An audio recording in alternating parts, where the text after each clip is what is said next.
छत्रपति वीर शिवाजी महाराज जब बहुत थक गए युद्ध करते करते, उनको लगा कि हम थक गए, तो एक दिन स्वामी समर्थ रामदास जी के पास गए और उन्होंने अपना मुकुट उतारा और कहा कि हमने बहुत लड़ाइयाँ लड़ लीं, बहुत युद्ध कर लिया, अब कृपा करो कि अब हमें बहुत लड़ना नहीं, अब एक बड़ी दया करो, ये मुकुट संभालो आप, ये राजपाट आप संभालो, आपकी आज्ञा से ही हम चले, अब हमसे चला नहीं जा रहा। अब ऐकला व्हिडिओ।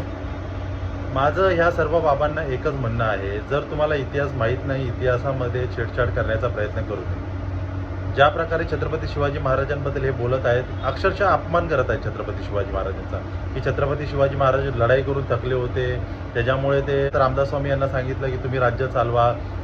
छत्रपती शिवाजी महाराज एक क्रांतिकारी राजे होते आणि त्यांनी त्यांचा राजदंड हा स्वतःकडेच ठेवला होता। याच्या अगोदर हा व्हिडिओ मी बनवलेला आहे, पण हे उत्तरेचे जे सगळे बाबा आहेत त्यांची गरजच नाही आहे। आमच्या महाराष्ट्रामध्ये ऑलरेडी संतांची भूमी आहे, आम्हाला इतर महाराजांची गरजच नाही आहे, कारण की इथे ऑलरेडी विचार खूप सुपीक आहेत, आपले दूषित विचार नाही आहेत। आणि राहिली गोष्ट, जर तुम्हाला छत्रपती शिवाजी महाराजांबद्दल नाही माहिती तर तुम्ही कृपया अभ्यास करावा आणि त्यानंतर छत्रपती शिवाजी महाराजांवरती बोलावेत, कारण की लंडनमध्ये जी सनद भेटली होती ती सनदसुद्धा त्याच्यामध्ये सांगितलं हो बोलल्या गोष्टी सर्व खोट्या निघाल्या, ती सनदच खोटी होती।